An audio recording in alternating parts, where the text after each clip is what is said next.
Hello friends, Sangeeta क्रिएशन्समध्ये आज आपण पाहणार आहोत ब्लाऊजला परफेक्ट पद्धतीने फिटिंग कशी करायची ते. आता इथे हा मी बोटनेकचा ब्लाऊज स्टिचिंग करून घेतलेला आहे पूर्ण. ही आहे फ्रंट साईड आणि ही आहे बॅक साईड. आता पूर्ण बंद गळा आहे, म्हणजे सेंटरला ओपन आहे पण बोटनेकमध्ये गळा वरच्या बाजूने जो आहे तो बंद आहे. आणि हा आहे ब्लाऊजची डिझाईन, ज्याचा व्हिडिओ मी चॅनलवर ऑलरेडी अपलोड केलेला आहे. आता बॅक नेक आणि फ्रंट नेट इथे मी जुळवून तुम्हाला दाखवते आणि मी ते स्लीव्ज पण जोडून घेतलेले आहे. आता फक्त ब्लाऊजची फिटिंग कशा पद्धतीने करायची ते पाहूया. तर व्हिडिओ शेवटपर्यंत पहा आणि आवडल्यास लाईक, शेअर आणि चॅनलला सबस्क्राईब जरूर करा. आता फिटिंगमध्ये सगळ्यात महत्त्वाचा पार्ट येतो तो स्लीव्ज जोडण्याचा. आता मी तर स्लीव्ज ऑलरेडी जोडलेले आहे, तरी तुम्हाला समजावं म्हणून मी सांगते. स्लीव्ज जोडण्याच्या आधी ब्लाऊजचा जो बॅक पार्ट आणि फ्रंट पार्ट आहे तो अगोदर पाहून घ्यायचा आहे, दोन्ही सारखे आहेत की नाही ते. हे पहा, मी तर तुम्हाला समजावं म्हणून अशा पद्धतीने चॉकने मार्किंग करून देते.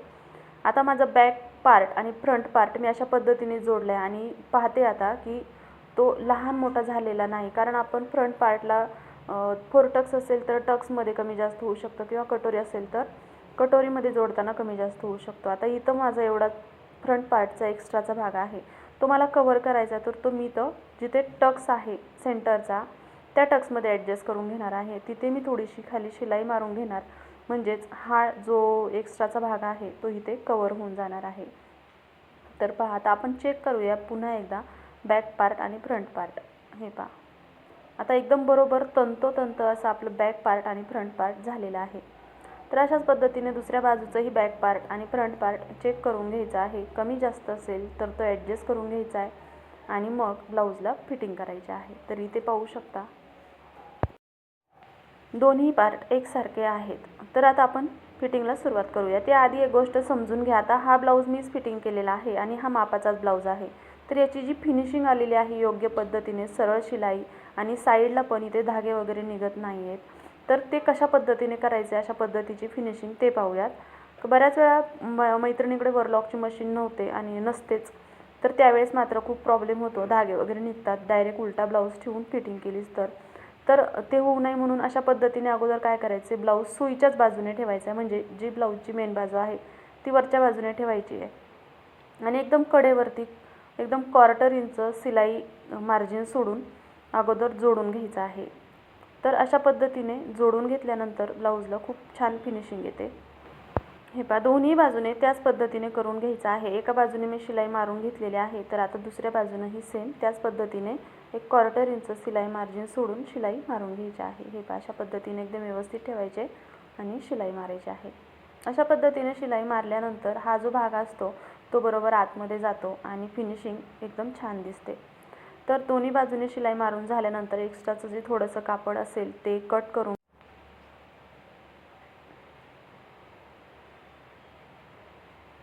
आता दोन्ही बाजूचं कटिंग करून झाल्यानंतर इथे तुम्ही पाहू शकता दोन्ही भाग, म्हणजे जे पार्ट आहे दोन्ही एकदम एकसारखे झालेले आहेत, लहान मोठे किंवा कमी जास्त नाही आहेत.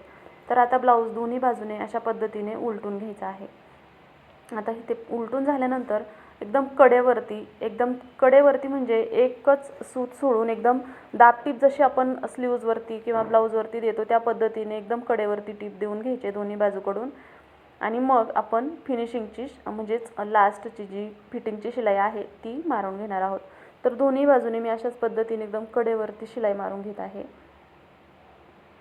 आता ही शिलाई मारून झाल्यानंतर तुमच्याकडे जर मापाचा ब्लाऊज असेल तर त्या पद्धतीने मापाच्या ब्लाऊजवरती ब्लाऊज ठेवून तुम्ही शिलाई करू शकता, किंवा नसेल तर आपण जर अंगावर माप घेतलेलं असेल तर त्या पद्धतीने तुम्ही शिलाई मार्जिन देऊन घेऊ शकता. आता इथे मी मापाचा ब्लाऊज यूज करूनच फिटिंग करणार आहे. तुमच्याकडे जर नसेल तर दंडघेराचा अर्धा भाग घ्यायचा असतो आणि छातीचा चौथा भाग. पण माझ्याकडे इथे ब्लाऊज आहे त्यामुळे मी अशा पद्धतीने ब्लाऊजचं जी स्लीव्ज आहे ती स्लीव्जला अशा पद्धतीने लावून बघते आणि जिथे लास्टची शिलाई आलेली आहे त्यावरती मार्किंग करून घेत आहे. तुमच्याकडे जर ब्लाऊज नसेल तर दंडघेर जो आला आहे त्याचा अर्धा भाग काढायचा आणि मग माप टाकून शिलाई मारायची. आता इथं जे आर्महोल आहे, आर्महोललाही मी ब्लाऊजच लावून मार्किंग करून घेते. पण तुमच्याकडे जर नसेल तर आपण मेजरमेंट घेताना जे आर्महोल आलेला आहे त्या पद्धतीने तुम्ही फिटिंग करून घ्यायची आहे. आता मी सरळ शिलाई सध्या खाली घेते, नंतर मी तुम्हाला ब्लाऊजवरती मार्जिन ठेवून दाखवते तर फिटिंगचं कशा पद्धतीने करायचं आहे. आता इथे पहा, हा जो भाग आपण शिलाई मारलेला आहे तशाच मी दुसऱ्या बाजूने शिलाई मारून घेतली.